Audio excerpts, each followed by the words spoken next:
Donc, rebonjour, Monsieur le Président.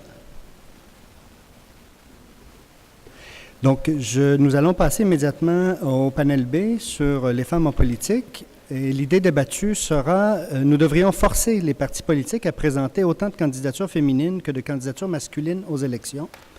Je vais laisser le soin au président du panel de présenter les intervenantes.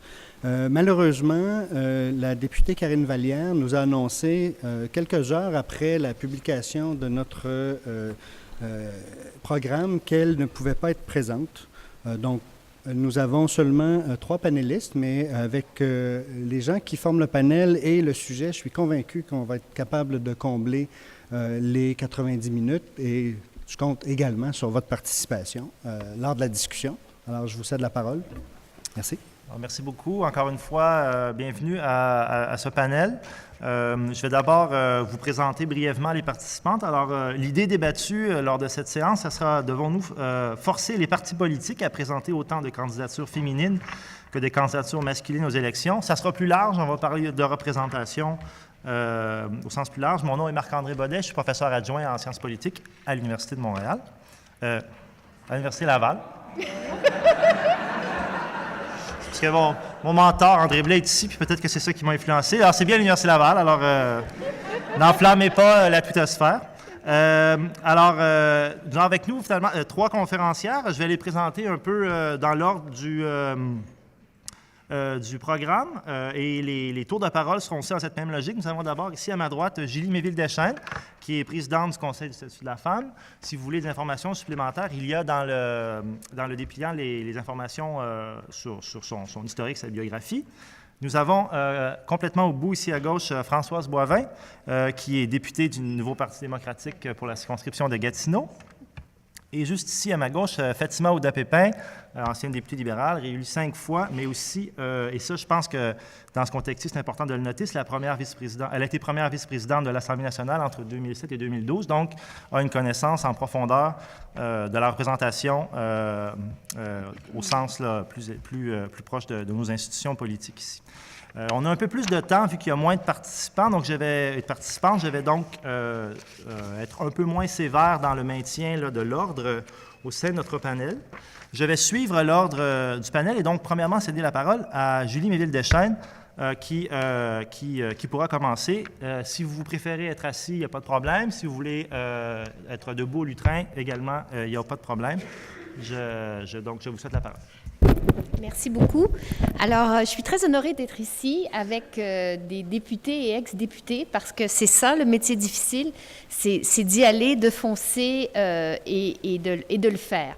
Donc, moi, je ne suis qu'une personne qui parle de la politique, qui n'en a jamais fait, quoique au Conseil, c'est un peu politique, j'imagine, comme rôle, mais en général, j'ai été plutôt observatrice comme journaliste longuement. Et maintenant, on s'intéresse bien sûr au Conseil du statut de la femme, à cette question. On s'y intéresse beaucoup depuis longtemps, en fait, parce qu'on considère avec raison que les femmes ont le droit à leur place et qu'il ne serait que normal qu'il y ait parité en politique, ce qui n'est pas le cas. Donc, pour pouvoir évidemment, proposer une solution, il faut comprendre les racines de cette inégalité des femmes en politique. Et il faut voir qu'il y a beaucoup de solutions qui sont proposées pour pouvoir améliorer les choses. On n'a qu'à penser aux quotas légaux et partisans, incitatifs financiers des partis politiques, règles internes des partis, la réforme du mode de scrutin, on en a parlé plusieurs fois, les mesures visant l'amélioration de l'articulation travail-famille, les programmes de formation à l'action politique. Je vois qu'ici le groupe Femmes, Politique et Démocratie est là et donc représente bien cette tendance, les cours d'éducation à la citoyenneté, l'Institut du Nouveau Monde y a pensé, et la culture parlementaire, comme on le sait. Donc, c'est pas si simple de parler aujourd'hui de la présence des femmes parce que cette présence des femmes en politique fluctue et a eu des rebondissements absolument extraordinaires. Vous savez sans doute qu'en janvier 2013, on avait 6 femmes premières ministres de province ou de territoire en même temps. Et ça, c'est quelque chose qui m'a beaucoup frappée. On avait Pauline Marois, Kathleen Wynne, Alison Redford, Christy Clark, pour ne nommer que celles-là, mais des femmes qui représentaient 87% de la population. Donc, il faut quand même prendre ça pour quelque chose. Comment est-on arrivé là au plus haut niveau? plusieurs probablement facteurs, mais on est quand même arrivé là à ce moment-là précis de l'histoire. Aujourd'hui, il ne reste que 2 femmes premières ministres provinciales à travers le pays. Autre élément qui m'a frappé en me préparant pour venir ici, je ne sais pas si vous avez lu le Globe and Mail hier, mais on sait que la prochaine campagne fédérale, chacun des 3 grands partis aura à sa tête, comme organisatrice en chef, des femmes. Et ça, je crois que c'est la première fois, quand on pense aux partis politiques, on sait qu'il y a une culture très masculine, et dans ce cas-ci, c'est 3 femmes qui seront à la tête. Alors ça aussi, c'est des éléments qui quand même nous donne de l'espoir au travers d'une situation au Québec qui n'est quand même pas si drôle. Parce que, bien sûr, on a beaucoup d'éléments qui pourraient faire que la participation des femmes soit relativement facile. On a une population féminine instruite, on a le droit de voter et de se présenter depuis 75 ans. Or, au dernier scrutin, il n'y a eu que 27 % des femmes qui ont été élues députées à l'Assemblée nationale. C'est 5 % de moins que dans le scrutin antérieur. Et c'était tellement peu, du côté libéral notamment, que le premier ministre Couillard, qui avait dit souhaiter faire un conseil des ministres dans une zone paritaire de 60-40, n'a pas eu ce conseil des ministres relativement paritaire. Donc, la question qui se pose, et c'est pour ça qu'on est ici aujourd'hui, que doit-on faire? Doit-on agir directement avec la coercition pour faire changer les choses? Alors, malheureusement, je ne vous donnerai pas la solution ici parce que nous sommes au Conseil en train d'écrire un bel avis, comme on en a l'habitude, sur ces questions-là. Ça fait une dizaine d'années qu'on ne s'est pas penché sur la question et on s'est dit qu'il était temps d'y revenir. Mais je vais vous parler des grandes tendances qui se dégagent. Donc, nous, historiquement, ce qu'on a dit à une certaine époque, c'est qu'il fallait que les comités des partis politiques qui choisissent les candidates soient paritaires, ce qui donne un peu plus de chance aux femmes. On a aussi dit qu'il fallait limiter les dépenses dans les campagnes d'investiture, parce que c'est vraiment là un des blocages qui fait que les femmes ne se présentent pas. On a aussi dit, à partir de 2005, qu'il fallait donner des récompenses, majorer les allocations annuelles des partis politiques qui présentent plus que 30 %. Mais après, on a changé d'idée. On a dit en 2010 qu'il fallait majorer les allocations, les dépenses électorales des partis qui font élire au moins de 30 %. Donc, ce n'était pas juste de présenter les femmes, mais de les présenter dans des circonscriptions gagnantes. Alors, on a tout dit ça, on a écrit beaucoup de pages là-dessus. Malheureusement, il y a eu beaucoup de discussions politiques, mais ça n'a jamais abouti à rien. Alors, on est encore au même point qu'on était, c'est-à-dire qu'on essaie, que les partis, je crois, essaient, dans la mesure du possible, de transformer la réalité, mais jusqu'à maintenant, le seul qui a mis des moyens concret pour le faire, c'est Québec solidaire, avec une obligation d'avoir la moitié des candidats féminins. Donc, dans le recrutement, Françoise David avait déjà dit « c'est dur, c'est long, mais je le fais parce que convaincre une femme de se lancer en politique, c'est plus long qu'un homme, mais elle prend le temps de le faire et dans les dernières élections, ils ont réussi à atteindre leur 50-50. » Donc, aussi, dans les derniers éléments qu'on ne peut pas passer sous silence, à égalité pour décider, qui était le programme qui permettait aux femmes en région de se préparer pour se lancer en politique, a subi une coupe de 50 %. Et nous, on voulait que ce programme, depuis des années, soit reconduit. Donc, ce qu'il faut regarder peut-être pour se dire où est-ce qu'on pourrait aller, c'est ce qui s'est passé au cours des 10 dernières années à l'international, parce qu'il y a de plus en plus d'endroits qui sont intervenus pour faire quelque chose pour qu'il y ait plus de femmes. C'est toute la question des quotas, évidemment, qui est au cœur de la chose. Et au cours des 15 dernières années, plus d'une centaine de pays ont adopté des quotas. Mais attention, quand on dit des quotas, on pense tout de suite à la méthode coercitive. Il y a 2 types de quotas. Il y a les quotas légaux, qui sont effectivement une loi, qui oblige les partis à présenter un certain nombre de femmes. Et il y a aussi les quotas qu'on appelle partisans, qui sont les objectifs que les partis eux-mêmes se mettent en termes de recrutement de femmes en politique. Alors, donc, quotas volontaires de ce côté-là. Ça suscite une forte résistance ici, même chez les femmes elles-mêmes, car c'est compris comme une remise en cause des capacités individuelles des femmes dans le champ politique. Je dois dire qu'on peut répondre assez facilement à ce genre de préoccupation en disant que la revendication d'un quota est une mesure temporaire destinée à surmonter les inégalités systémiques qui ont ralenti la progression des femmes dans les lieux de pouvoir. Cette discrimination qui a lieu et qui avait lieu, bien qu'on la voit moins maintenant, existe. On sait que parce que les femmes, notamment, s'occupent davantage des soins aux enfants, s'occupent davantage de toute la question de la domesticité, elles sont souvent, dans les années où les enfants sont jeunes, moins disponibles à la politique. Je sais que les choses changent, mais c'est ce qu'on appelle la discrimination systémique ou les obstacles systémiques durent encore. Christine Delphi, féministe française, disait « Le quota, comme toute action positive, est une action correctrice. Correctrice d'une discrimination passée, quand l'accès était interdit. Discrimination dont l'effet se fait encore sentir, et correctrice des discriminations présentes qui empêchent certaines personnes, en raison de leur appartenance de groupe, d'avoir des chances égales d'accès. » Donc, certains avancent évidemment que quand on parle de quotas, on ne le fait pas, on passe sous silence la compétence. Là-dessus, permettez-moi encore d'avoir des doutes. On peut dire qu'on veut avoir des femmes au pouvoir, qu'on peut avoir des femmes en politique, mais qu'on veut aussi des femmes compétentes, puisque maintenant, vous le savez, les femmes sont majoritaires dans les universités, donc il n'y a aucune raison de dire que le bassin de recrutement n'est pas assez grand. Alors, qu'est-ce que ça donne, les quotas? Et c'est là que ça devient un petit peu difficile. Il y a plusieurs études universitaires de plein de monde qui ont été consacrées pour voir l'efficacité des quotas dans l'augmentation du nombre de femmes élues. Or, malheureusement, on n'a pas de résultats simples et univoques à cette question. Les résultats sont mitigés. Alors qu'il y a eu des avancées majeures à certains endroits, Argentine et Costa Rica, on a relevé qu'ailleurs, en Espagne, où on a établi des quotas, il y avait eu une diminution du nombre de femmes élues. Dans d'autres pays, il a fallu plus d'une élection afin qu'on observe une augmentation importante du nombre de femmes élues, France et Slovénie. Donc, le débat n'est pas vraiment tranché entre la supériorité du quota coercitif ou un quota décidé par les partis. Pour tous les types de quotas, il est possible de trouver des exemples où le pourcentage de femmes est plutôt élevé ou au contraire assez faible. Par exemple, en ce qui concerne les quotas légaux, on peut établir un contraste entre la Belgique, où il y a 39% de femmes, et l'Irlande, où il y a 1% de femmes. Du côté des pays où des quotas ont été adoptés volontairement par certains pays, on sait que la Suède fait très bien avec 45% de femmes, mais la Hongrie, avec le même système, arrive à 9,5% de femmes. Dans les États où les quotas partisans ont été mis en application, il importe de prendre en considération le poids politique du parti qui a adopté la mesure. Par exemple, en Angleterre, le Parti travailliste, qui a connu un succès électoral important, l'avait adopté en 1997 et ça a eu un impact. Donc, il n'y a pas de rapport absolu entre la présence et le respect des quotas et les bons résultats pour les femmes.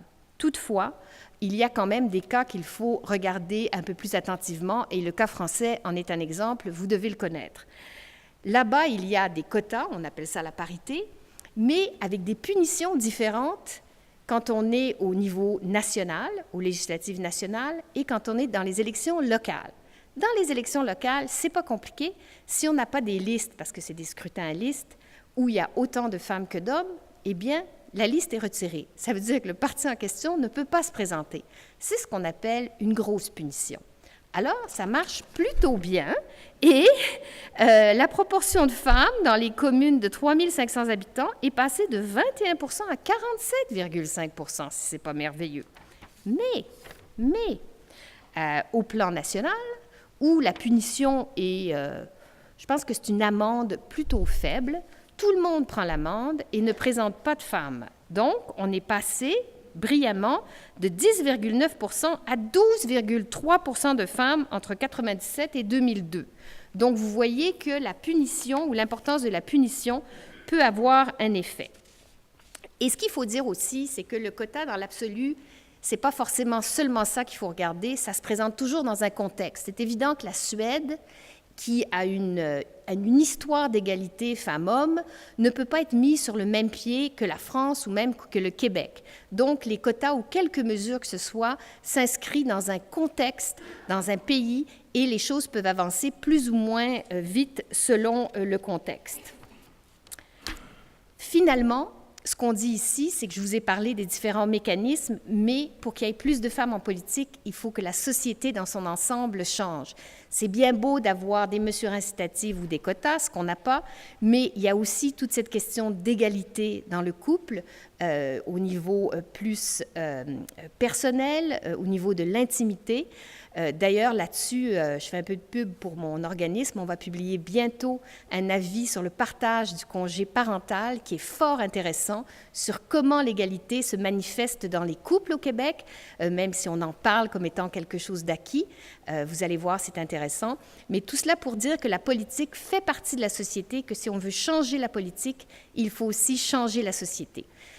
Dernier petit point, j'ai mis derrière notre petit livret tout frais sorti des presses, les femmes en 8 ans. C'est un petit livret de statistiques et de chiffres qui vous permet d'avoir des discussions sur l'égalité homme-femme avec tous les chiffres nécessaires pour pouvoir gagner cette discussion.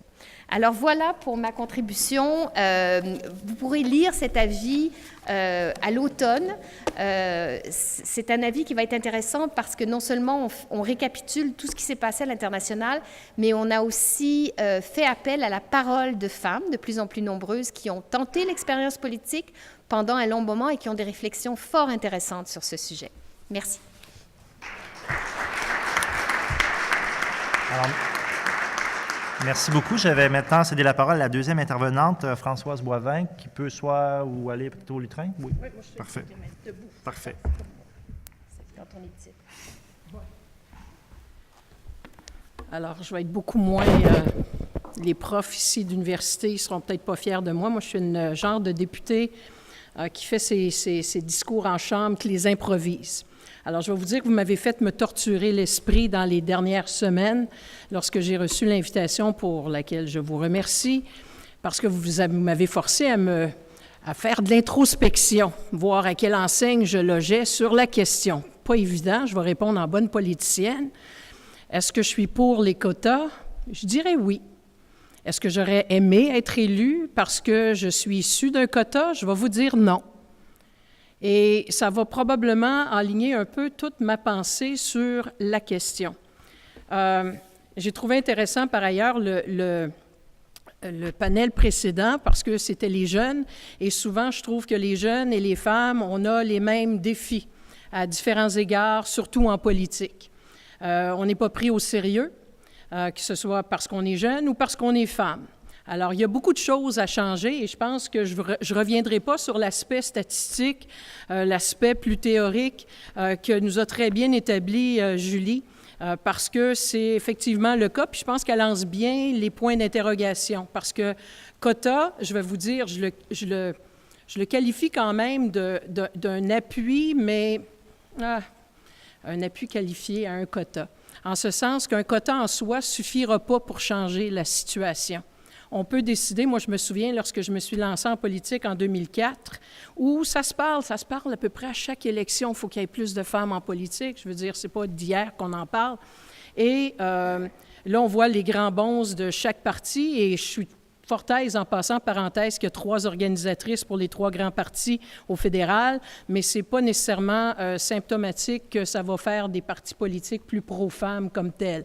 Alors, tout doit se prendre avec un grain de sel, parce que j'ai souvent dit, haute parenthèse, c'est ma façon de m'exprimer, fait beaucoup de parenthèses, que j'ai toujours trouvé que Jack Layton était probablement plus féministe que bien d'autres féministes, alors que d'autres femmes, je devrais dire. Alors, même le sexe en soi n'est pas nécessairement garant. Je regarde les banquettes en avant de la mienne, à tous les jours au Parlement fédéral et je vous dirais qu'il y a des femmes, pas beaucoup, mais il y en a quelques-unes et je ne suis pas certaine qu'ils sont là pour nécessairement faire avancer la condition féminine. Fermons la parenthèse.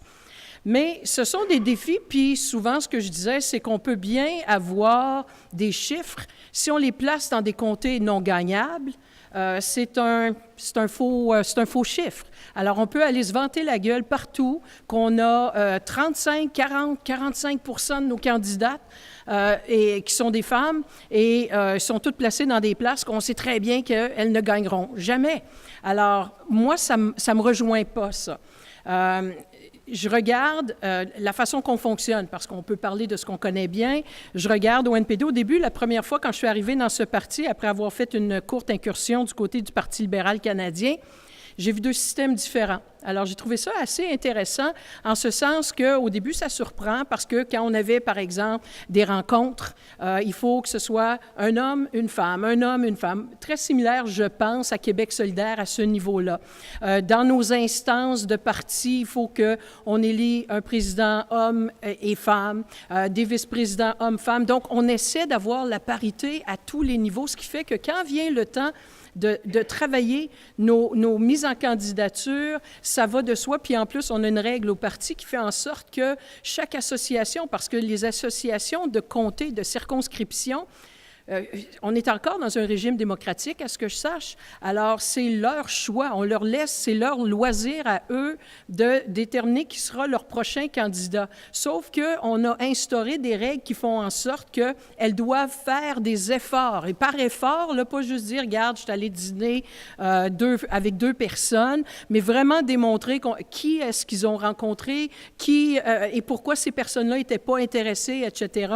Et ça force, c'est une nouvelle façon de faire les choses qui fait en sorte qu'il ne faut pas se surprendre quand on voit qu'on a beaucoup de femmes. Et moi, ce qui me fascinait quand je regardais les statistiques en faisant une mini-recherche, là, parce que je ne suis pas une chercheure, je vais laisser ça à la chaire de faire toutes les analyses qui s'imposent, mais je regardais juste les chiffres des dernières élections et je réalisais comment on a réussi à avoir toujours sensiblement le même pourcentage chez nous de femmes qui se présentaient en politique, mais la statistique qui m'importait le plus, c'était le fait qu'on avait pratiquement le même pourcentage élu. Parce que c'est bien beau se présenter, là, mais il n'y a personne qui se présente juste pour faire de la figuration, sur peut-être des poteaux. Là, vous pouvez faire toutes vos jokes, vos farces plates sur 2011, mais n'empêche que ces gens-là, veulent pas, ils mettent leur nom, savent que c'est une possibilité d'être élu, même si est bien, bien loin la possibilité. Donc, c'est un risque calculé qu'ils prennent. Mais ceci étant dit, ça m'a frappé. Ça veut dire que quand on regarde les défis des femmes en politique, puis un peu de tout le monde, mais particulièrement des femmes, il y en a trois. Il y a se choisir elle-même, hein, c'est pas évident. Julie le disait tantôt, Québec solidaire, pour essayer d'avoir 50-50, c'est pas toujours évident de convaincre une femme de se présenter en politique. Ils sont pas toutes faites comme moi, puis qui en rêvent depuis qu'ils ont 10 ans, mais la grande majorité des gens, il faut les travailler, leur dire qu'est-ce qui va se passer, leur dire que c'est pas nécessairement ce que vous voyez à la télé, c'est autre chose, etc. Donc, se choisir comme tel, puis d'accepter de devenir candidate, c'est pas évident. D'être choisi après ça par l'association de circonscription, c'est pas évident non plus. Puis après ça, d'être élu, c'est pas évident non plus. Mais c'est probablement la partie qui est la plus positive. Les femmes qui se présentent en politique, selon ce que j'ai pu voir, n'ont pas plus de difficultés de se faire élire qu'un gars. Ils font face aux mêmes défis, que ce soit souvent des défis qui sont orientés beaucoup plus sur le parti politique, parce que des fois, ils vont dire que le candidat vaut pour un certain pourcentage de son élection, puis la grande majorité de son élection est due à sa bannière ou à son leader, et ainsi de suite. Mais je veux... il me reste combien de temps? Parce que moi, quand je parle, là, je peux il reste, longtemps. disons, 5 minutes. Là, on peut négocier 5 minutes. 5 minutes de négocier, excellent. Moi, je regarde, puis je vais vous faire un parallèle, puis des choses qui m'ont estomaqué quand je dis qu'on a encore beaucoup de chemin à faire comme femmes, mais qu'il faut qu'on se tienne debout. Il faut qu'on fasse... j'ai participé avec à Égalité pour décider. On m'avait demandé, dans ma région de l'Outaouais, on m'avait demandé d'aller jaser aux femmes qui avaient peut-être un intérêt politique, parce que ceux qui me connaissent savent comment je suis passionnée par la politique. J'adore parler de politique. Et comme moi, j'ai décidé à l'âge de 10 ans, et je suis issue, puis je trouvais le panel précédent intéressant, je suis issue de l'éducation civique qui n'existait absolument pas en 1970 parce que j'avais une professeure qui y croyait. qui nous a donné cette passion de la politique, de ce que ça représentait la politique, l'importance de s'impliquer, l'importance d'avoir des choses dans lesquelles on croit, puis pour lesquelles on a cette passion, puis qu'on veut partager avec les autres. Et j'ai tellement adoré ce moment qu'elle nous a fait vivre en classe de 5e année que je suis revenue le soir même, puis j'ai dit à mes parents, bon, ben un jour, je vais être première ministre du Canada. Tu sais, du haut de mes 10 ans, là, je ne suis pas sûre que j'ai encore le même rêve, là, mais enfin. Mais n'empêche que, et là, ça te prend un autre corollaire à l'époque, peut-être moins maintenant, mais savoir des parents qui croient en toi, puis qui te poussent, puis qui ne te découragent pas. Parce que si mes parents m'avaient dit, ben voyons donc, on va pas là-dedans, c'est une gang de malades, puis ils sont fous raides, et ainsi de suite. Ils m'ont dit ça, mais ils me l'ont dit gentiment. Ils me l'ont dit gentiment en me disant « Essaye de ne pas répéter les erreurs de ci », parce que chez nous, ce n'est pas du monde politique, mais comme pas du tout. Alors, ils m'ont quand même gardé cette passion, ils m'ont donné des bons conseils et j'ai continué, j'ai fait tout mon cheminement dans ce sens-là. Je ne l'ai jamais fait en pensant « Je suis une femme versus un homme ». Je l'ai fait parce que j'avais la passion d'aller en politique. Et tout le long de mon chemin, c'est ce que je parcourais mon chemin sans penser à ce volet-là. Mais mon Dieu, que la politique nous rattrape quand on arrive à l'intérieur de ces grandes structures. Je m'excuse, c'est encore des structures de gars. Je l'ai vu moins maintenant dans mon nouveau parti, mais quand je suis arrivée, j'ai réalisé que si je voulais gagner, il était pour falloir que je m'adapte et qu'au grand mot, les grands moyens. Et c'est ce que j'ai fait. Alors, on a compétitionné, puis on a compétitionné sérieusement. J'ai vécu une investiture qui n'était pas évidente, donc il n'y a pas eu de tapis rouge parce que le parti voulait plus de femmes. Oui, je figurais dans leur pourcentage de femmes qui se présentaient sous la bannière libérale en 2004, mais ils n'étaient tellement pas convaincus qu'on gagnerait, puis juste pour vous montrer qu'on n'était pas dans des comtés nécessairement gagnants, que le soir de mon élection, en fait, le lendemain, j'avais un appel d'une des députées qui était là depuis un bout de temps parce qu'elle avait organisé un système de mentorat, ce qui aide beaucoup en passant, et j'y crois beaucoup, et je pense que souvent, ça passe plus par le mentorat que les quotas, mais qui faisait le tour des nouvelles candidates femmes, et j'avais été la seule nouvelle candidate à se faire élire cette année-là. Mais j'étais tellement la seule qui pensait que j'avais perdu. Alors, elle m'a appelé, puis elle m'a laissé un message, me dire, mon Dieu, qu'elle était triste, que, tu sais, puis elle espérait qu'on se revoie un jour. Là, je suis retournée au site du directeur général des élections pour m'assurer que je ne m'étais pas trompée, puis que je n'avais pas fait un discours de victoire quand j'aurais dû faire un autre genre de discours. Mais ça, c'était la première chose. Puis après ça, c'était de devenir présidente du caucus des femmes, puis de te faire dire par un ministre influent, alors que tu participes à une discussion, mon Dieu, je suis surprise d'entendre que la présidente du caucus des femmes s'intéresse par des termes comme productivité, économie et autres. Puis je l'ai regardé, mais coudonc, chum, sais-tu d'où je viens? Tu sais, j'ai été présidente du réseau des femmes d'affaires et professionnelles, je suis avocate, j'ai ma petite entreprise, je ne suis pas plus niaiseuse que n'importe qui d'autre, mais ça m'a tellement montré cette mentalité qui est encore, puis c'est pas loin le 2004, là, je ne parle pas d'il y a 20 ans, 25 ans. Alors, tout ça mis ensemble, je regarde les jeunes nouvelles députées qui sont un symbole extraordinaire, puis qui travaillent fort en passant, qui étaient peut-être ce que les gens appelaient des poteaux, mais des poteaux, tous les partis en ont, mais qui ont tout fait depuis leur élection pour tenter de démontrer qu'elles étaient une personne. Peu importe l'âge, peu importe le sexe, puis qu'il y avait un travail à faire. Alors, moi, je pense que les quotas, si c'est le coup de pied que ça prend, bien, tant mieux, on va le donner. Il faudrait qu'on puisse se trouver, on pourra en débattre un petit peu plus à fond, mais je pense qu'on a encore beaucoup de choses à changer au niveau de notre façon de penser par rapport, à la politique, puis le genre de milieu, parce que je vous dirais que c'est aussi dur de trouver des gars en politique, parce que c'est dur de trouver n'importe qui assez fou pour aller dans ces milieux-là, parce que, moi, j'appelle ça mon sport extrême. Puis le sport extrême, c'est pas tout le monde qui aime ça.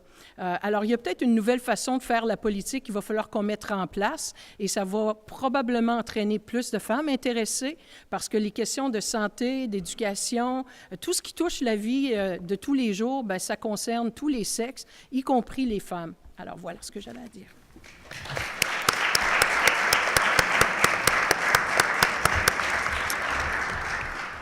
Bon, merci beaucoup. Alors, je céderai maintenant la parole à Fatima Ouda-Pépin.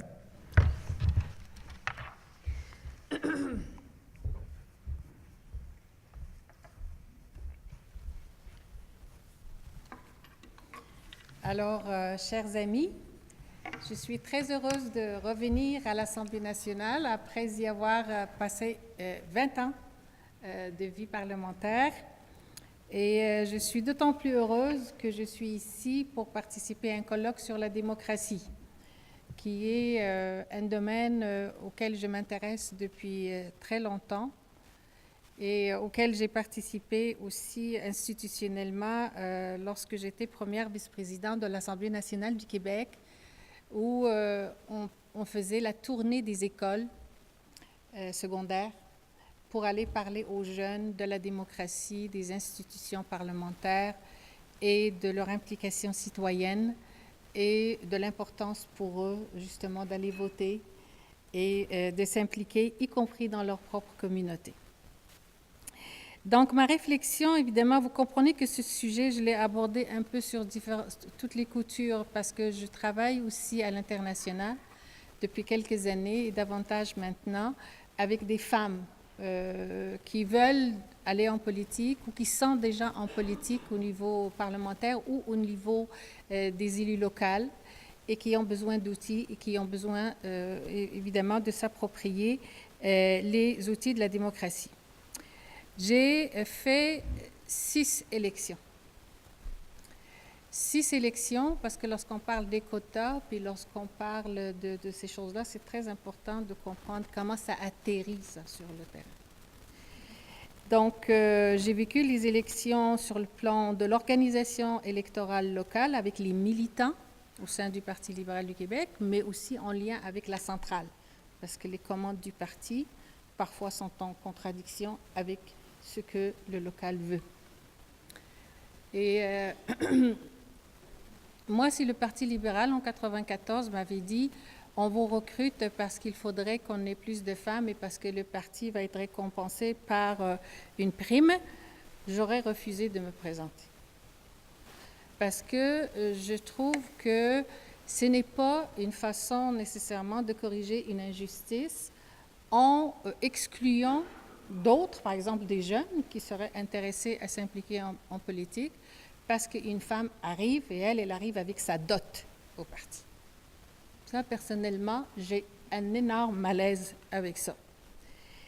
Je fais aussi une distinction entre la situation des femmes dans les pays en développement, où le poids du patriarcat, le poids de la tradition pèse énormément lourd, et la situation des femmes dans les démocraties occidentales, y compris la nôtre.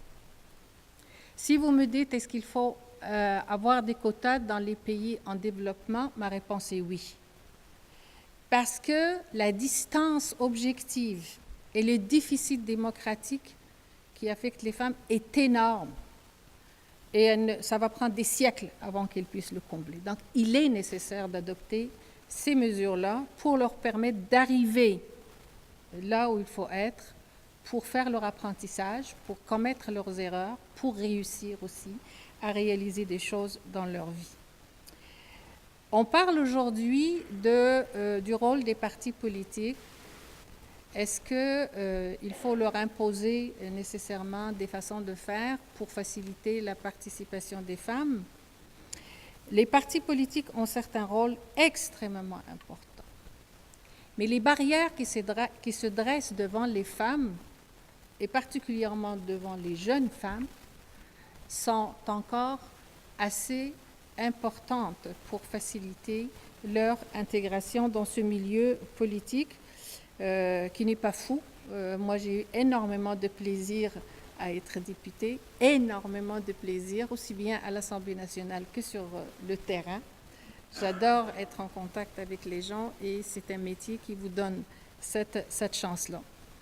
Donc, avec toutes ces barrières qui sont dressées devant les femmes, jeunes et moins jeunes, et encore plus devant les femmes issues de l'immigration, devant les femmes autochtones, parce qu'à l'intérieur du monde des femmes, il y a une diversité qu'il ne faut pas oublier. Ce n'est pas parce qu'il y a des femmes blanches qui vont remplir les sièges du Parlement qu'on a atteint la parité puis que le problème est réglé. Il y a d'autres femmes qui viennent d'encore plus loin et dont il faut se préoccuper pour leur donner aussi les chances d'arriver. Donc, toutes ces barrières font en sorte que lorsqu'on demande à une femme de s'engager en politique, son réflexe premier est de dire « qu'est-ce que j'ai à perdre ?» Lorsqu'on demande à un homme de s'engager en politique, il dit « qu'est-ce que j'ai à gagner ?» Alors, voyez-vous, c'est parce que les rôles, même sur le plan social, sur le plan familial, sont encore assez campés et ce n'est pas si évident que ça. La solution du quota n'opère pas de la même manière d'un pays à un autre, parce que tout dépend de la culture politique du pays, de la culture institutionnelle des partis politiques, etc., etc. Donc, le thème des femmes en politique est très pertinent, doublement pertinent. D'abord parce que, exception faite de quelques pays scandinaves, on est encore loin du compte, on est encore loin du plafond de verre, de dépasser le plafond de verre, et la sous-représentation est un véritable déficit démocratique. Deuxième élément que je voudrais vous souligner, c'est que dans quelques jours, le 25 avril 2015, nous allons célébrer le 75e anniversaire de droit de vote et d'éligibilité des femmes. Un événement marquant dans l'histoire du Québec. Marquant, moi quand j'en parle, je suis très émue parce que lorsque j'étais première vice-présidente de l'Assemblée nationale, on m'a confié la présidence du comité qui a réalisé le projet du monument des femmes en politique, qu'il faut absolument aller voir sur le site du Parlement. Et cela m'a forcée à plonger dans l'histoire des femmes au Québec, l'histoire du droit de vote et d'éligibilité aussi. Et je suis tombée sur les discours qui ont été tenus, parce que ce combat-là a duré quasiment un demi-siècle, mais de façon stratégique, au moins un quart de siècle. Et donc, je suis tombée sur des discours qui ont été tenus dans cette auguste assemblée, qui n'était pas nécessairement ici, et qui s'appelait l'Assemblée législative à l'époque. Et en relisant un peu ces discours-là, j'ai fait une petite sélection parce que pour savoir où on va, il faut savoir d'où l'on vient. C'est très important. Alors, vous me permettrez de vous présenter le discours qu'on tenait à l'égard du droit de vote des femmes au Québec. Nous sommes en 1927. Un député de Dorchester dit « L'expérience nous enseigne que l'homme est supérieur en politique et que la femme est supérieure au foyer. Pour que chacun garde sa supériorité, il faut qu'ils tiennent tous deux leur place. » Et en 1933, on a évolué un petit peu, cette demande d'accorder le droit de suffrage aux femmes est contraire au bonheur domestique, à l'ordre social, à la religion elle-même. Le Concile de Québec de 1909 a désapprouvé le suffrage féminin comme étant contraire aux idées chrétiennes. Ça, c'est le député de Mont-Laurier. Le droit de vote des femmes n'est aucunement nécessaire. Le Canada a été découvert alors que les femmes n'avaient pas ce droit et personne n'a eu à s'en plaindre. Ça, c'est le député de Portneuf. Nous sommes en 1935. Et celle-là, c'est du député de Shefford. Il y a trop de renards dans la politique pour y introduire les poules.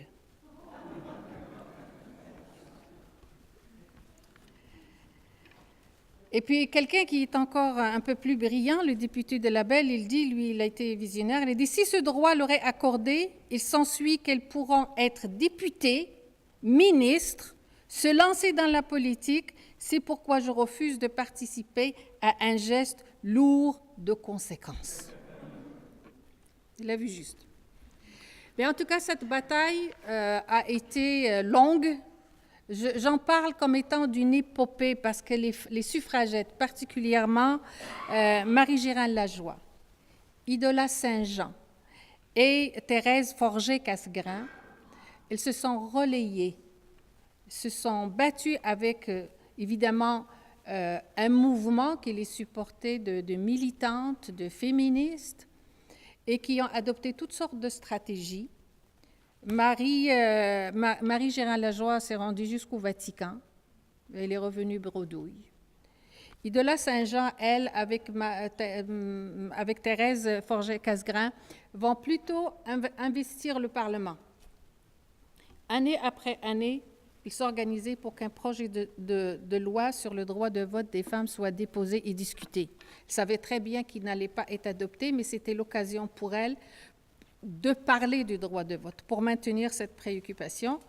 Et finalement, ils vont comprendre que ça passe aussi par les partis politiques. Ils vont investir le Parti libéral du Québec en 1939 et ils vont amener Adélard Godbout à s'engager pour leur octroyer le droit de vote et d'éligibilité. Et c'est ce qu'il fait et c'est ce qui va nous permettre effectivement d'avoir ce droit en 1940. Et moi, personnellement, je suis très sensible à cette question-là et je trouve qu'on leur doit beaucoup. L'histoire les a oubliés. On ne reconnaît pas beaucoup le travail que ces femmes-là ont fait et les avancées surtout, qualitatives et quantitatives qu'elles ont fait sur le chemin de l'égalité des hommes et des femmes. Alors, pour revenir à la question, les organisateurs nous suggèrent de l'aborder du point de vue quantitatif en répondant à la question « Devons-nous forcer les partis politiques à présenter autant de candidatures féminines que de candidatures masculines aux élections ?» Eh bien, c'est sûr que la sous-représentation des femmes en politique est une évidence. On est loin de la combler. Comme j'ai dit tantôt, ce déficit est encore plus criant lorsqu'il s'agit des femmes de la diversité, les femmes autochtones, les femmes issues de l'immigration, qui ont beaucoup de chemin encore à faire par rapport à ça. Mais ça dépend beaucoup, effectivement, de l'attitude des partis.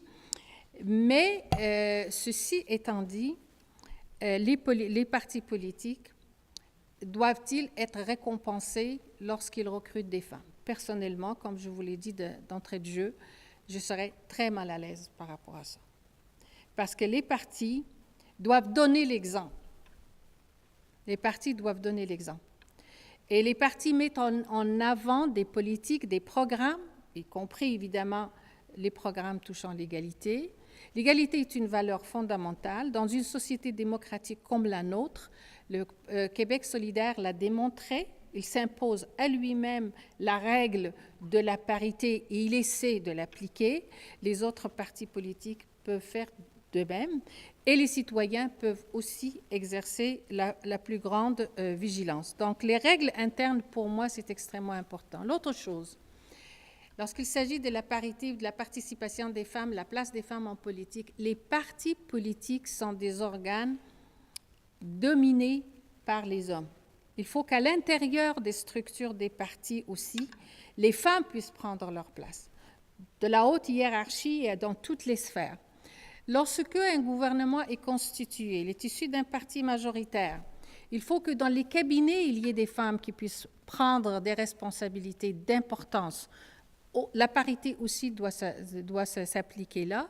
Et il faut également que le gouvernement puisse donner l'exemple en mettant de l'avant, non seulement en recrutant et en faisant élire des femmes au Parlement et en choisissant un certain nombre parmi elles pour aller au gouvernement, mais il faut que le gouvernement mette de l'avant des politiques à caractère social, des politiques pour favoriser l'agenda des femmes, que ce soit sur le plan économique ou sur le plan social, etc. Donc, il ne suffit pas, à mon point de vue, d'avoir plus de femmes en politique pour qu'on puisse régler le problème de la parité. L'autre question que je me suis posée, est-ce que les femmes font la politique différemment des hommes? Autrement dit, on est dans le changement qualitatif. Bon, j'ai répondu à cette question à travers ma propre expérience. doublement en disant oui et non. Les femmes font la politique différemment parce qu'elles apportent avec elles des préoccupations différentes, des sensibilités différentes, des expériences de vie différentes, qui font en sorte qu'elles imprègnent tout cela sur l'engagement politique qu'elles prennent, que ce soit au niveau parlementaire ou au niveau gouvernemental. Mais les femmes politiques sont aussi membres de partis et elles sont aussi sujettes à la ligne de parti. Et moi, j'ai déjà vécu des expériences où on avait à prendre des votes, où les femmes, même si elles n'étaient pas d'accord, elles étaient obligées de voter comme le parti. Alors donc, lorsque on n'a pas la marge de manœuvre de changer les choses et à faire la politique autrement que de répéter le modèle masculin, il y a lieu de s'interroger, et je m'interroge moi-même, sur qu'est-ce que nous devons faire pour faire la politique autrement. Donc, amener plus de femmes, oui. Le faire par des règlements internes des partis politiques qui vont prendre des engagements fermes à la veille de chaque élection pour dire « voici l'objectif que je veux atteindre et je vais le livrer ». Ça a déjà été dit, puis on le sait, qu'il ne faut pas envoyer les femmes dans des circonscriptions qui sont perdues d'avance, parce qu'à ce moment-là, ça serait tout simplement mentir au monde. Il faut donner la chance aux femmes de se faire élire dans des comtés où ils ont la possibilité de le faire. Et en même temps, il faut que les partis s'engagent et qu'ils livrent et que l'agenda des femmes soit pas seulement sur le recrutement du plus grand nombre de femmes en politique, mais aussi un agenda qui soit politique et qui touche l'ensemble des secteurs d'activité, la santé, l'éducation, le logement, les personnes âgées, parce que les femmes, tantôt, on avait dit qu'ils étaient encore contraints d'élever les enfants. Maintenant, ils sont rendus à élever leurs parents en étant des aidants naturels parce que nous avons une population de plus en plus vieillissante et tout ça tombe sur le dos des femmes. Alors, on a beaucoup de chemin à faire. Merci de votre attention.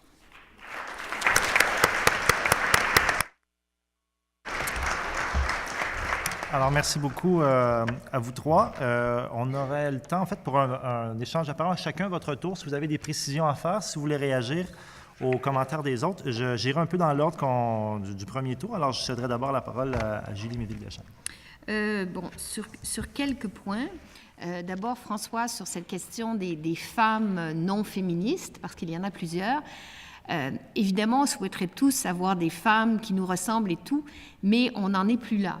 C'est-à-dire que ça ne peut pas être une revendication et au Conseil, quelles que soient les femmes, on veut qu'elles entrent dans les gouvernements ou dans les partis d'opposition, dans la mesure où ce qu'on dit, c'est quand on sera à la parité, on aura des femmes plus ou moins compétentes, de la même façon qu'on aura des hommes. Et c'est ça aussi l'égalité. Donc, on ne peut pas avoir des attentes démesurées par rapport aux femmes parce qu'elles ne pourront jamais les remplir. Et je crois que ça aussi, ça peut devenir un obstacle. Sur cette question des femmes issues de l'immigration, je m'en veux de ne pas moi-même en avoir parlé.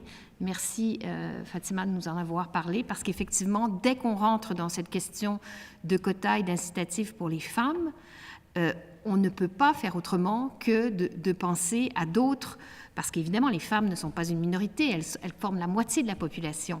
Mais vous savez qu'en ce moment, depuis le départ de Fatima et de Yolande James, il n'y a plus une seule femme issue de l'immigration à l'Assemblée nationale, à moins que je me trompe, parmi les députés. Donc, c'est problématique. Normalement, une Assemblée nationale doit refléter la population. Donc, ça pose d'autres questions et ces questions se complexifient avec le temps. Plus la fibre de la société québécoise se complexifie, plus ces questions de représentativité et finalement, je voudrais juste dire, les femmes font de la politique autrement. C'est vrai qu'à une certaine époque, des alliances de femmes de partis différents ont réussi à faire qu'on a eu, par exemple, l'équité salariale et d'autres programmes. Toutefois, il faut éviter la vision un peu naturaliste qui veut dire que les femmes sont naturellement meilleures, sont naturellement plus ci, plus ça. Moi, je crois qu'à un moment donné, quand on atteint la parité, il va y avoir toutes sortes de femmes. Et ce que je vous dirais, c'est que particulièrement dans ce climat ultra partisan qu'on a maintenant, ces alliances de femmes entre les partis, on les voit moins. Voilà. Je céderai la parole maintenant à Françoise Boivin. Oui, effectivement. De toute façon, je n'essaie pas de dire qu'il fallait un portrait robot. Je ne serais pas capable de vivre avec 307 autres moi. Là, ça serait l'enfer total. Par contre, le point que je faisais, c'était de... Il ne faut pas penser que parce que c'est une femme, justement, ça fait avancer la condition féminine. Il y a encore beaucoup de défis, puis chacun va en politique pour ses raisons aussi. Hein. Tu parles plus on aura de femmes, ben, plus on aura des compétentes, des moins compétentes. On peut n'avoir pas beaucoup, puis il y a le même constat qui peut être fait. Il y a toute je regarde au niveau fédéral où je suis, au niveau, c'est un grand pays. Alors, ce que les femmes dans des milieux ruraux, juste à travers le Québec, versus dans l'Ouest canadien, dans le Grand Nord. Alors, on arrive chacun avec nos bagages. Ce pourquoi on est en politique. On n'est pas tous en politique pour les mêmes raisons non plus. Alors, ça non plus, il n'y a pas de raison parfaite. Il y en a qui vont, parce qu'ils ont une cause, qui vont défendre toute leur vie. Et ils vont aller jusqu'à temps qu'ils fassent adopter un projet de loi, puis que ça devient quelque chose de particulier ou peu importe. Il y en a d'autres, moi, ça a toujours été le constat de représenter des gens, d'être une voix pour ceux qui n'en ont pas. Ça a de la guidonne, là, mais c'est effectivement le cas. C'est pour ça que j'ai été avocate, c'est pour ça que j'ai fait de la radio puis de la télé. Alors, c'est de forcer les gens à réaliser que la politique a un impact dans leur vie de tous les jours. Tu as raison de dire que les alliances interpartis, moi, tout ce que j'ai connu depuis 2004, c'est des gouvernements, des parlements, je devrais dire, pas des gouvernements, mais des parlements acerbes, où c'est le jeu de la partisanerie. Quand je dis que c'est du sport extrême, leurrez-vous pas, tant mieux, Fatima. J'ai beaucoup de plaisir sur le terrain. D'ailleurs, je dis souvent à mon équipe, avant que je devienne folle, amenez-moi un souper de spaghettis, faites quelque chose, parce que la joute parlementaire est extrêmement acerbe à bien des égards, c'est tellement partisan. Alors, on ne peut pas nécessairement compter là-dessus. On voit souvent des candidates qui se présentent dans des comtés, puis on a des femmes influentes dans la région qui se mettent du côté du candidat masculin. Alors, des fois, il faut peut-être qu'on regarde, est-ce qu'on veut vraiment plus de femmes en politique? Est-ce qu'on s'entraide? Est-ce qu'on veut... Fatima parlait de faire la politique différemment. Il va falloir qu'on regarde ce volet-là réellement en profondeur, puis il n'y a rien, tout le reste qui va arriver sans qu'on refasse cette chose-là. N'oubliez pas notre système électoral aussi, hein, qui est différent parce que tu as parlé des quotas dans d'autres pays, les pays plus émergents exactement, mais en même temps, nous, la proportionnelle versus notre système où c'est celui que l'on a ici, puis on n'est pas à veille de le changer malgré tous les débats qu'on aura sur le sujet. Là, on en parle beaucoup, mais à chaque fois qu'il y a eu des avancées, ça a reculé. Alors, ce n'est pas nécessairement évident que ça va se faire du jour au lendemain. Merci. Fatima Depépin. Oui. Alors, j'aimerais revenir sur la question des femmes non féministes, donc du féminisme qui est devenu comme une sorte de tabou. Je vous ai dit tantôt en parlant des suffragettes, de la lutte des femmes et de ce qu'elles ont fait pour faire avancer le droit des femmes, c'est assez extraordinaire. C'est réellement une épopée. Et personne ne connaît Idola Saint-Jean, personne, c'est trop dire, là, mais même dans les universités, si vous demandez aux gens de vous dire quels sont ces personnages-là, on ne les connaît pas. C'est une honte. À mon point de vue, c'est une honte. Ces femmes, elles ont fait le Québec. Elles ont fait notre avenir. Si nous sommes là, c'est parce qu'ils nous ont ouvert la voie. Puis aussi parce que je constate chez les jeunes et les moins jeunes, et même au niveau politique, et même chez les parlementaires femmes, une certaine gêne de se dire féministe. C'est comme devenu un tabou. Et moi, je trouve que c'est extrêmement important que l'on puisse savoir qui nous sommes et d'où l'on vient. Et le féminisme, outre le volet radical qui était là au point de départ, il a été un agent de changement extrêmement important dans les sociétés et la démocratie a évolué aussi sous ce féminisme-là. Si on est rendu aujourd'hui à parler de l'égalité entre les hommes et les femmes comme un principe acquis,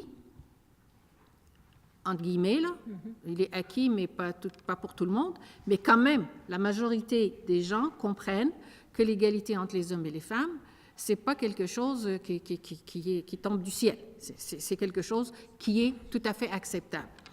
C'est parce qu'il y a des femmes qui se sont battues pour ça. Et moi, je trouve que non seulement on doit leur reconnaître ce qu'elles ont fait, mais nous avons le devoir de prendre le relais pour continuer ce qu'elles ont fait. Ça, pour moi, c'est extrêmement important. C'est Simone de Beauvoir qui disait qu'il suffisait d'une crise économique ou politique pour que les acquis des femmes prennent le bord. Et c'est vrai, on le voit.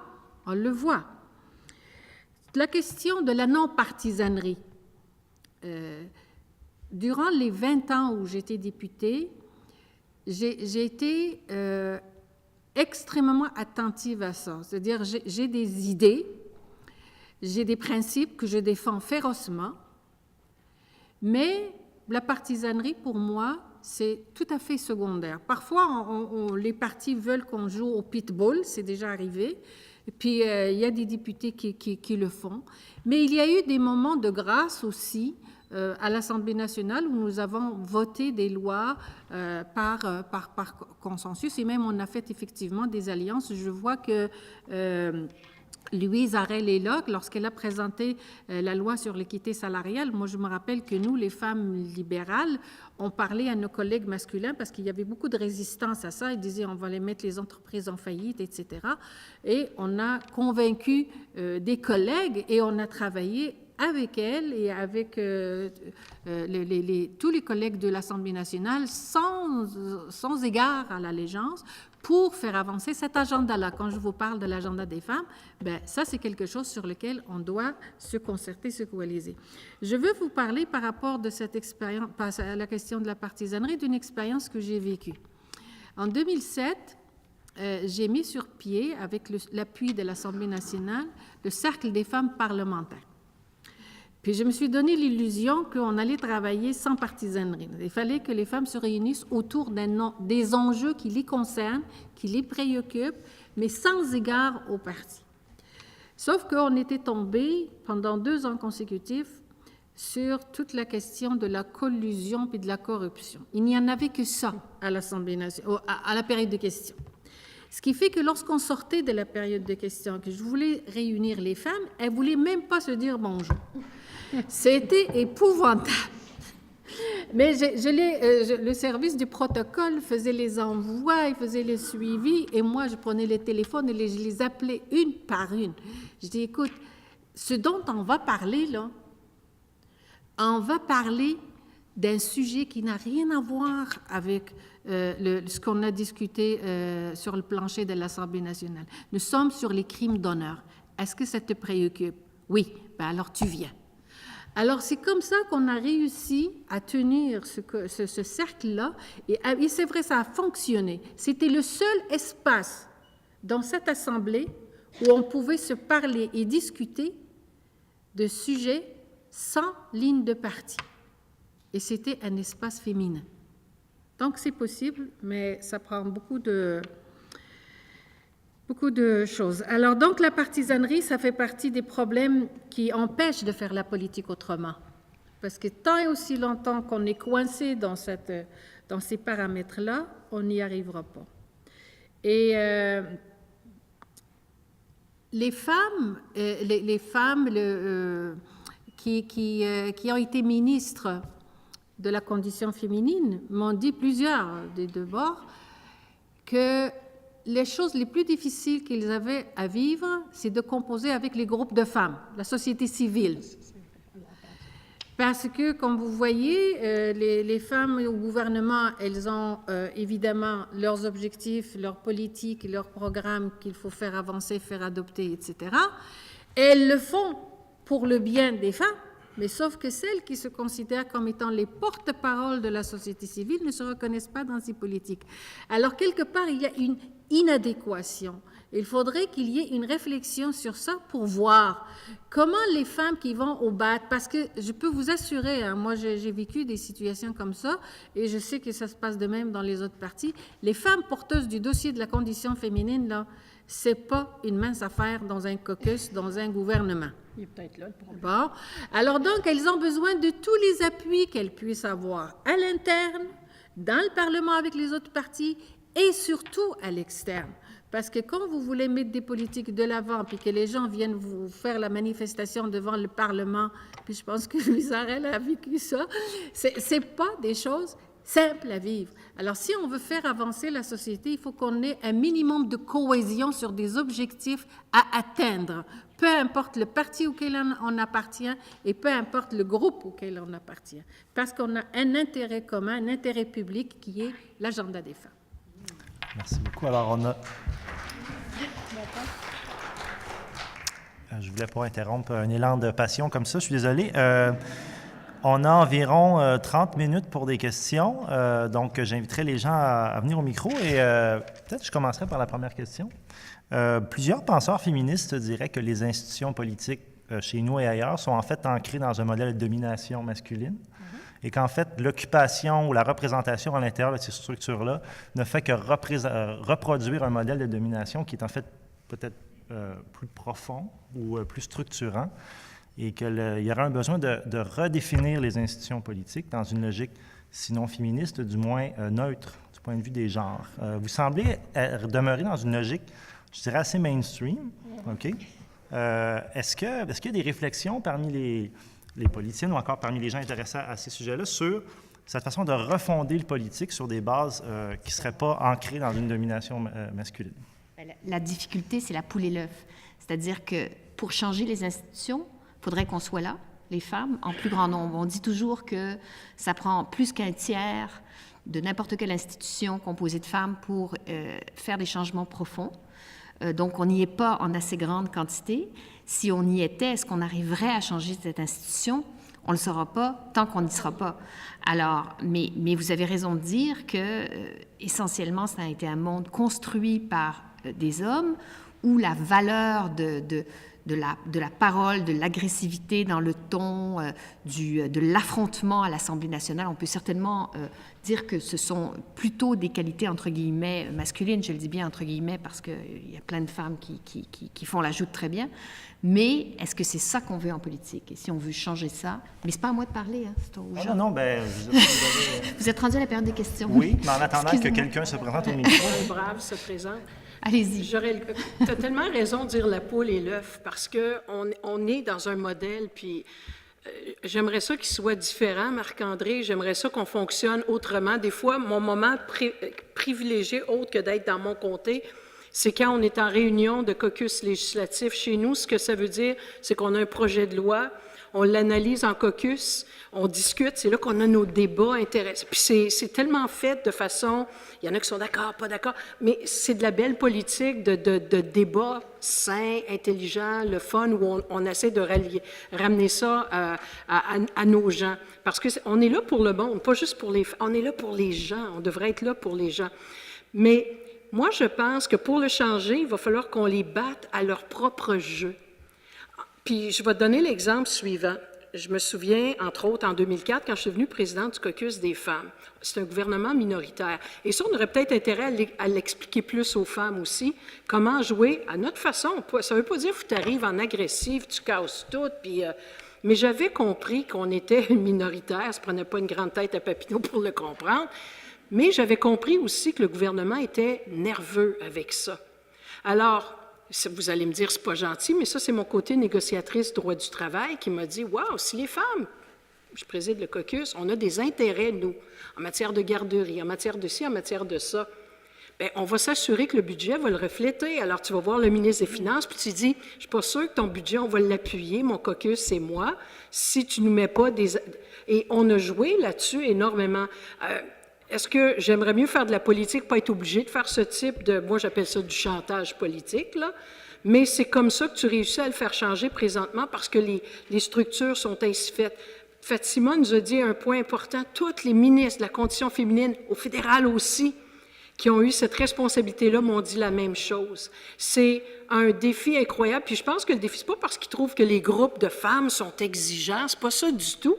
Oui, elles le sont, puis avec raison, parce que ça fait des décennies, si pas plus, qu'on se bat pour des choses. C'est frustrant. Puis quand on va les rencontrer, ces groupes-là, on le sent, la frustration des groupes féministes, des groupes d'activistes, sur toutes sortes de choses qui se sont faites promettre mer et monde. Puis arrive à la ministre de la Condition féminine qui est liée, limitée par son cabinet, qui souvent est extrêmement difficile parce qu'ils ne prennent pas au sérieux. Moi, quand Jack Layton m'a nommé porte-parole à la Condition féminine en 2011, savez-vous ce que les médias avaient dans ma région en grande première page? Démotion pour Françoise Boivin. Hey, c'était fort, ça. Moi, j'étais après Thomas, le deuxième morceau qui est allé chercher pour l'NPD. J'étais présidente de la section Québec pour le parti. Les médias avaient décidé qu'être porte-parole à la Condition féminine, alors que pour Jack, quand il m'a appelé, c'était le plus gros rôle qu'il pouvait accorder à quelqu'un parce qu'il avait décidé qu'il voulait avoir une grande trappe pour s'occuper de la condition féminine puis de la faire avancer. Les médias ont dit « démotion », écrit en pleine page. Et ça, c'était une claque d'en face. Ça vous dit que la société elle-même, on a du chemin à faire, pas à peu près. Alors, vous avez une ministre de la condition féminine qui va faire face à un cabinet, qui va avoir le genre de réflexion qui m'avait fait le certain ministre en question, qu'on n'est pas préoccupé par la question économique, puis on sait que tout le monde passe par l'économie. C'est un cercle vicieux qui est difficile à briser et qui fait que la ministre de la Condition féminine, elle trouve sa job bien difficile parce que c'est elle qui mange les claques des groupes, puis après ça, elle n'est pas nécessairement capable d'aller changer la perception de ses collègues. C'est des bons défis. Moi, vraiment quelque chose d'important. Peut-être que je céderais peut-être la parole pour une question, à moins que vous teniez à ajouter quelque chose. Ben, j'avais des choses à dire, mais je vais donner la parole au plancher. Là. Les gens, il faut qu'ils s'expriment. Je prends Bonjour, la parole. Hélène Aymon. Ça va peut-être plus être un commentaire qu'une question. Il y en a plusieurs ici qui savent que j'ai travaillé sur le thème femmes et politique pendant des années. Maintenant, mes réflexions vont plus sur le thème femmes et démocratie. D'ailleurs, j'ai vu que le titre de votre colloque parlait de démocratie et depuis le début, on parle de politique et de partisanerie. La question que vous posez à ce panel, devons-nous forcer les partis à prendre plus de femmes? Moi, je mettrais la question, comment pouvons-nous convaincre les partis de prendre plus de femmes? Parce que moi, là, actuellement, je suis sur la question justice. La démocratie, quand ça a été démarré à Athènes et après, aux différentes époques, on parlait de justice. Justice d'abord pour les citoyens, après partage des pouvoirs, après on donne le droit de vote aux gens des régions. Bon, justice, justice, justice. Actuellement, est-ce qu'on est dans des démocraties justes? On a à peu près 30% de femmes, mais ce n'est pas la population. Moi, je me dis, pourquoi maintenant la territorialité, c'est dans nos mœurs. Puis personne ne dirait, oh, ben telle circonscription, c'est pas grave s'ils ne sont pas là. Telle autre circonscription, eux autres sont importants. Moi, si Dieu me prête vie encore quelques années, j'aimerais travailler pour que le concept du genre ait la même valeur que le concept de la territorialité. C'est-à-dire que si on parle de justice, bon, la porte d'entrée, c'est les deux genres, les hommes et les femmes. Je ne nie pas qu'après, il y a plein de différences, mais il faut travailler pour faire en sorte que les femmes occupent en gros la moitié de la place au niveau des décisions. Je ne sais pas pour être assise là. Donc, il faut travailler. Comment pouvons-nous convaincre les partis? Et là, on s'entend que les partis, ils ont des prérogatives à défendre. Hein? S'ils ne veulent pas de quotas, c'est pas juste parce qu'ils sont contre les femmes, parce qu'ils ont des choses, ils ont à perdre. Les sièges qu'ils détiennent pendant des décennies, pensez-vous que ça les intéresse d'aller mettre une jeune femme devant eux? Non. Alors, ils ont des prérogatives à défendre et il faut en être conscient. Bon, ça ne se fera pas en 2 ans ni en 5 ans, mais on peut tous ensemble travailler pour les convaincre de nous faire de la place. Il n'y a personne ici qui va dire qu'on est moins brillante, là. Je pense qu'on le prouve dans tous les domaines qu'on est aussi brillante. Alors, il faut essayer de trouver des moyens de les convaincre qu'on peut leur être utile et qu'on peut être utile plus à la société. Excusez-moi, j'ai l'air de faire un discours, mais...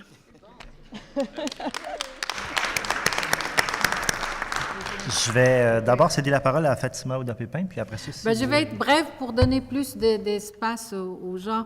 Je trouve que c'est très pertinent ce que Hélène vient de nous dire. Puis merci pour tout ce que tu fais pour la promotion de la démocratie. Ici, ailleurs, je t'ai croisée dans des forums internationaux, donc tu es vraiment une très bonne ambassadrice.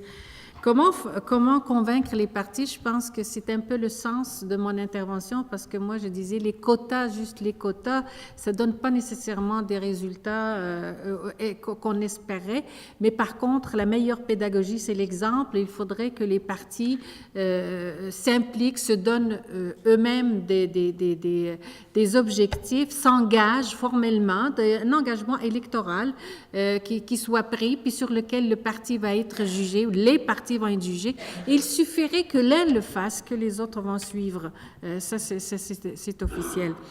Maintenant, moi, ce qui me préoccupe, c'est comment faire la politique autrement.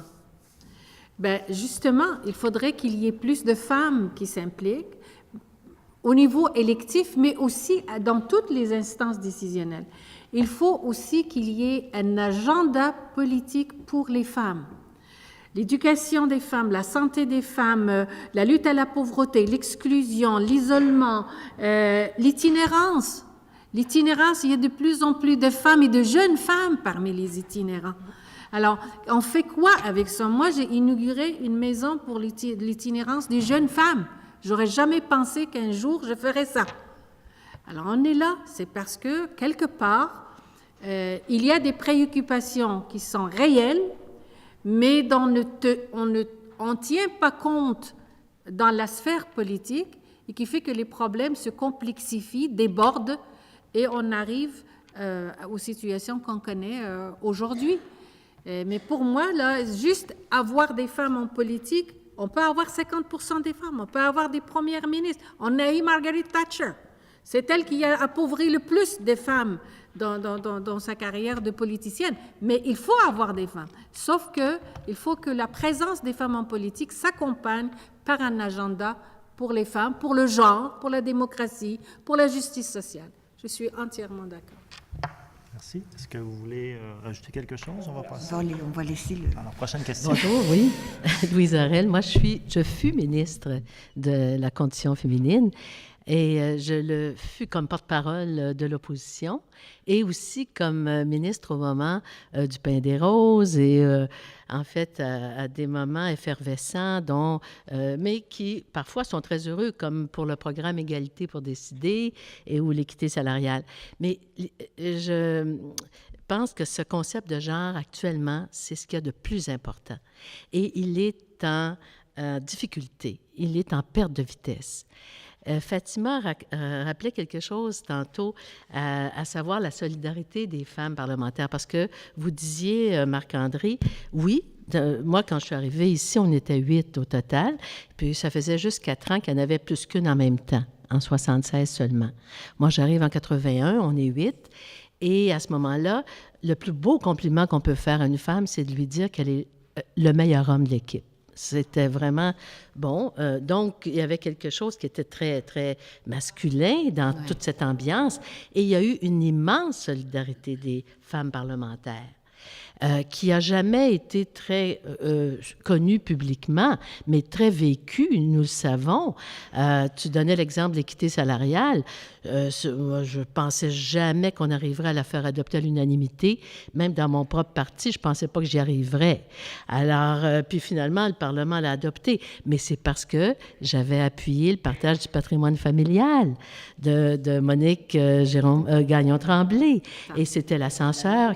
Nous remettions l'ascenseur les unes après les autres, ce qu'on n'a jamais expliqué en public. Et les convictions. Parce que oui, mais c'était l'agenda des femmes qui nous passionnait. Ouais. Et on était bien prêts. Même, ça commence avec Mme Thérèse Lavoie-Roux. Peut-être que plusieurs dans la salle ne savent même pas qui elle était, mais elle fut non seulement porte-parole de l'opposition en matière de santé, mais lorsque Marc-André Bédard décide de ne plus poursuivre le docteur Morgenthaler, elle me dit elle-même: je ne vais pas m'y opposer, même si je suis dans l'opposition et que je suis porte-parole pour mon parti, parce que je suis d'accord.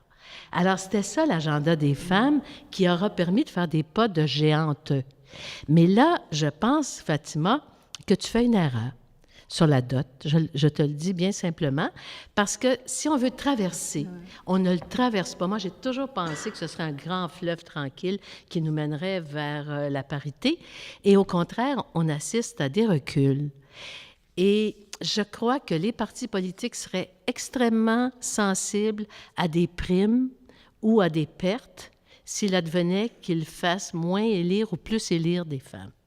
Évidemment, il faut qu'elles soient élues, mais je crois que dans ce contexte où on ne dépasse pas ce tiers, parce que c'est quand on sera 40 % que les choses changeront, et les choses ont changé. On n'est pas juste d'une excroissance. La gestion du temps dans ce Parlement a considérablement changé parce que les femmes ne pouvaient plus siéger la nuit. Ça aussi, il y a toutes sortes d'exemples comme ceux-là qu'on pourrait vous donner, à quel point, vous allez me dire, les jeunes hommes aussi ont emboîté le pas. Mais la gestion du temps, ça a l'air de rien dans un Parlement, c'est majeur. Et ça a été un facteur de changement important qu'il y a des femmes, et il y en a eu d'autres, évidemment. Mais tout ça pour te dire qu'il faut absolument introduire, j'espère que le Conseil du statut va maintenir sa recommandation d'il y a 10 ans, 12 ans maintenant. C'était en 2002. Oui. En 2002, son mémoire... Mais il faut crier plus fort, voilà. je pense. Mais il faut des primes pour le rendement et ce rendement de genre. Puis il faut introduire le concept de genre dans ce qui se passe présentement dans l'austérité. Merci. Je vais peut-être vous permettre de réagir. Oui. Oui, très rapidement, là, je connais bien Louise, puis on discute de ces questions-là. Moi, je trouve que si un parti comme Québec solidaire a réussi à faire la démonstration qu'il était capable de le faire, encore une fois, la meilleure pédagogie, c'est l'exemple. Les partis politiques doivent donner l'exemple. C'est des institutions.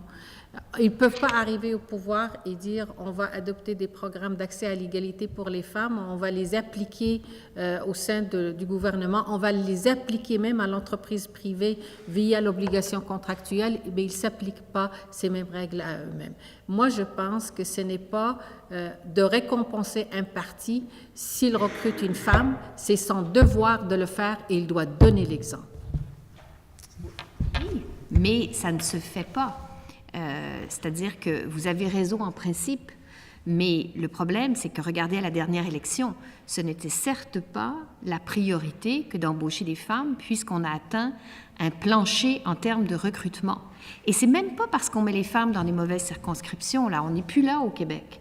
C'est vraiment parce qu'il y avait d'autres priorités qui n'étaient pas celles des femmes. Alors, on n'a pas eu un bassin suffisant pour aller chercher un cabinet. Et donc, ce sont des partis qui, en tout état de cause, ont dit, nous, il faut, tu sais, pour prendre le pouvoir et tout, il faut qu'on ait telle personne, et ces personnes-là, ce n'étaient pas forcément des femmes. Alors, mais ceci dit, sur le principe, vous avez raison, il faut essayer de les responsabiliser. Comment on le fait, c'est une grande question. Je rajouterais simplement qu'effectivement, dans le monde idéal, on se rendrait tout simplement, mais ce n'est pas nécessairement le cas. L'histoire de faire la politique autrement, moi je regarde, on a des jeunes, ça ne s'était jamais parlé au Parlement fédéral d'avoir une jeune femme avec son bébé qui s'en vient voter.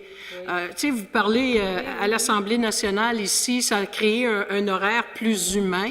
Je vais vous dire, le nombre de fois qu'on a siégé toute la nuit, parfois 3 jours, 4 jours en ligne, c'est certainement pas de la bonne conciliation travail-famille. C'est pas facile pour des... On est rendu à 3 nouvelles mamans, là, nous, qui ont leur petit bébé. Encore une qui se l'est fait refuser, son droit de vote, parce que tu aurais dû le laisser... c'est niaiseux. Je veux dire, il faut qu'on s'ajuste comme société si on veut justement avoir cette diversité dans la représentativité. Alors que dans d'autres pays, ces questions de conciliation travail-famille font partie de la politique. Le droit de vote électronique, quand on vient d'avoir son enfant, existe dans certains pays. Le congé de paternité-maternité court, on ne parle pas d'1 an, là, mais se relever, là, les fameuses relevailles, il y a des pays où ça existe. Donc, c'est vrai que vous n'êtes pas des salariés, les politiciens, mais il y a des façons que ça soit conciliable. C'est pas vrai que 3 jours après avoir accouché, on peut revenir au Parlement.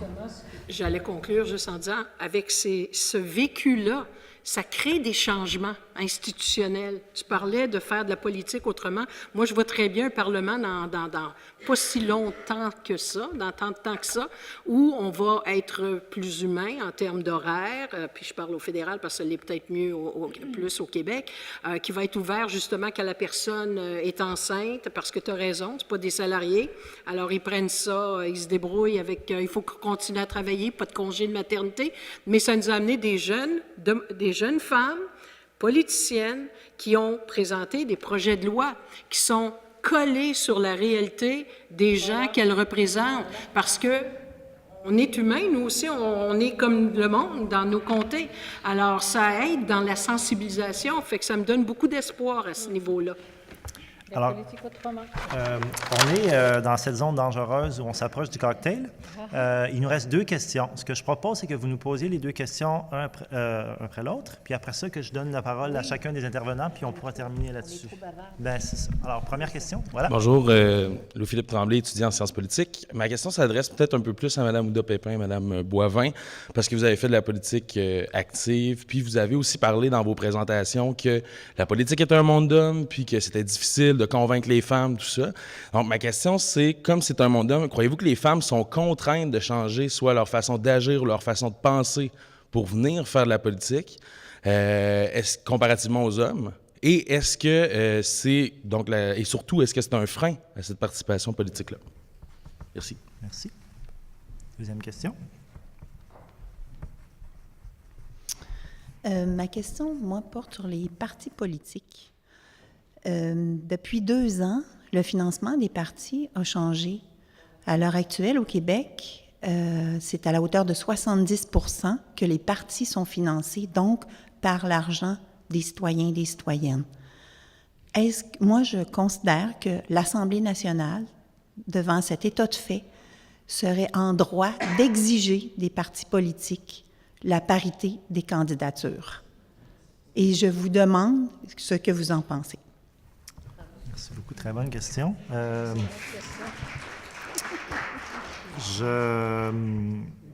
Disons, on pourrait commencer par la première. Ça semble le plus dirigé à vous deux, mais si jamais il y a une réaction de ce côté-ci, peut-être commencer ici. Je pourrais très brièvement pour la question que vous avez posée relativement aux femmes, la façon d'agir puis la façon de penser. Je ne pense pas que les femmes vont changer leur façon d'agir ou leur façon de penser parce qu'elles rentrent dans un monde d'hommes. C'est que le monde d'hommes, c'est un système, c'est une façon de fonctionner qui fait en sorte qu'on rentre dans un moule. C'est extrêmement difficile de casser le moule. Tantôt, on a donné l'exemple de l'horaire. Moi, quand j'ai été élue en 1994, durant une certaine période de session parlementaire, on siégeait jour et nuit.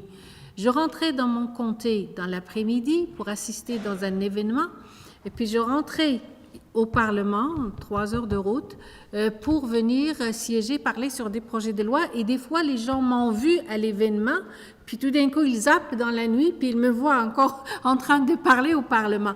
C'était intenable, c'est-à-dire n'importe qui, ça faisait partie de la stratégie aussi, de la procédure parlementaire. C'est vrai que ça a changé, puis ça a permis d'avoir peut-être un espace plus accueillant pour les femmes en politique. On a un horaire qui est chargé, toujours au Parlement, mais ça s'est civilisé. Est-ce qu'il est facile d'amener des idées différentes et de les discuter, par exemple, au sein d'un caucus, etc.? Ça serait long à dire, ça serait long à expliquer. Oui, ça dépend des enjeux. Il y a des enjeux qui sont plus faciles à vendre, plus faciles à amener, et des enjeux qui sont beaucoup plus critiques et sur lesquels le raidissement des uns et des autres peut empêcher les femmes d'amener, je dirais, un véritable changement au niveau des idées, au niveau des façons de faire, etc.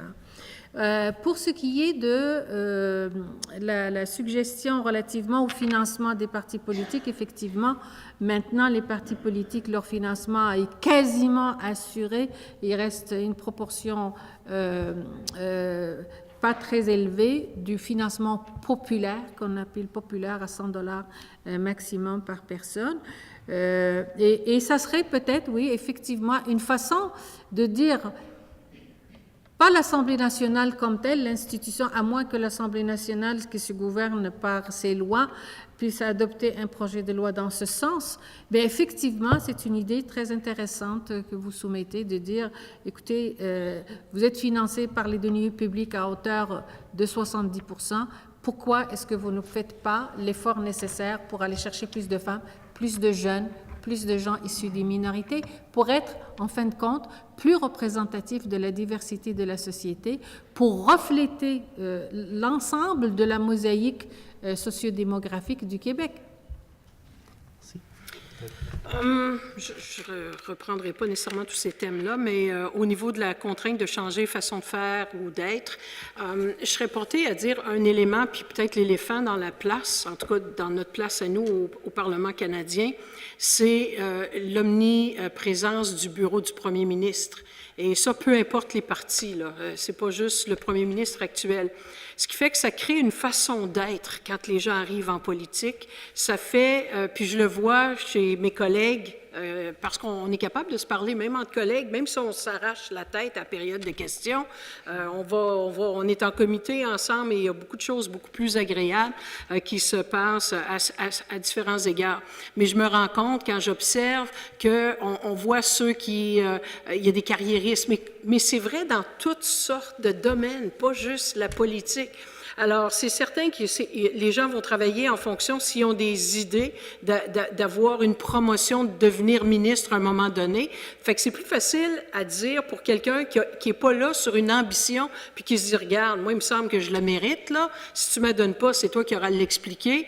Mais il y en a beaucoup que c'est une question de carrière, puis de dire, moi, je vais être ministre, fait que je vais me tenir les fesses serrées, bien tranquille, puis je ne déplairai pas aux leaders, peu importe l'opposition, ou ainsi de suite, pour avoir la job qu'il aimerait avoir.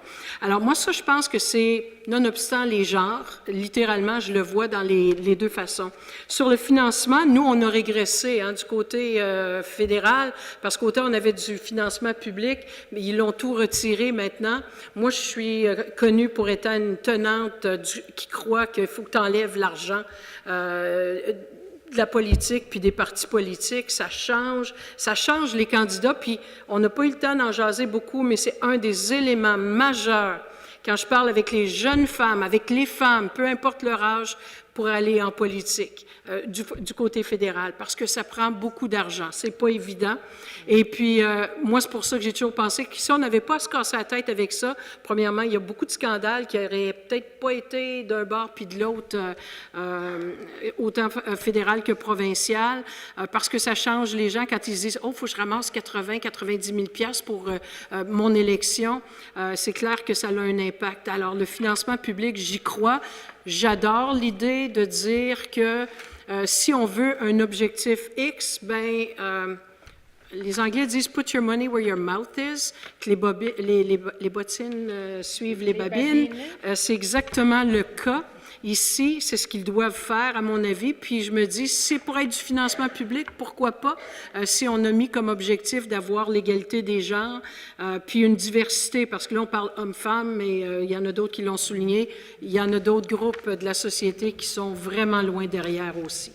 J'en aurai le mot de la fin, Julie Méville. Oui, alors moi, je ne me prononcerai pas ici sur une mesure parce que j'ai un magnifique conseil d'administration de 10 femmes qui va le faire très bien quand il sera le temps de discuter de ces questions-là. Mais c'est vrai qu'une action symbolique serait intéressante, comme celle-là. C'est vrai que le financement public peut avoir certaines contraintes.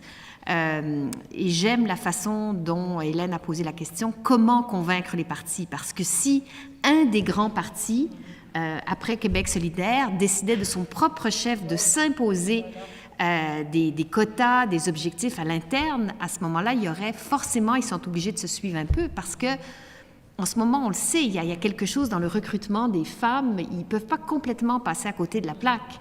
Alors bref, ça serait beaucoup mieux si tout ça se faisait dans l'harmonie et dans l'exemple, mais je suis un peu sceptique. Alors, si vous permettez, je voudrais faire une suggestion à François, puisque vous êtes là. Le prochain colloque, ça va être « Comment faire la politique autrement ?» Parce qu'on n'a pas eu le temps d'en discuter. 2017. Pour les hommes et pour les femmes. Oui, oui, absolument. Jeunes hommes et jeunes femmes aussi. sur cette proposition. Ça met fin à ce panel. Je voudrais remercier nos panélistes et Marc-André.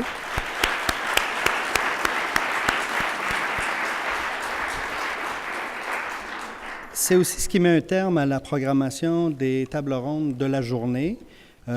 Pour ceux qui sont inscrits, nous avons un souper, un cocktail qui suit immédiatement dans le hall à l'extérieur ici de 5h à 6h. Et ensuite, il y a un souper conférence animé par Bernard de Rome. Vous êtes tous les bienvenus. Ceux qui ne se sont pas inscrits, je vous prie d'aller voir Gabriel qui va lever la main à l'arrière. Gabriel? Oui. Donc, si vous êtes intéressé par le souper, c'est gratuit. Vous pouvez aller voir Gabriel. Il nous reste des places. Donc, c'est une discussion modérée par Bernard de Rome qui aura lieu entre Louise Arel et Peter Meliken, comme tous les deux anciens présidents donc, de l'Assemblée nationale et de la Chambre des communes. Autrement, la journée reprend demain à partir de 8h30. Avec 4 autres tables rondes donc, qui se dérouleront tout au long de la journée. J'espère que la journée vous a plu et qu'on pourra compter sur votre présence demain. Alors, bonne fin de journée. Profitez de...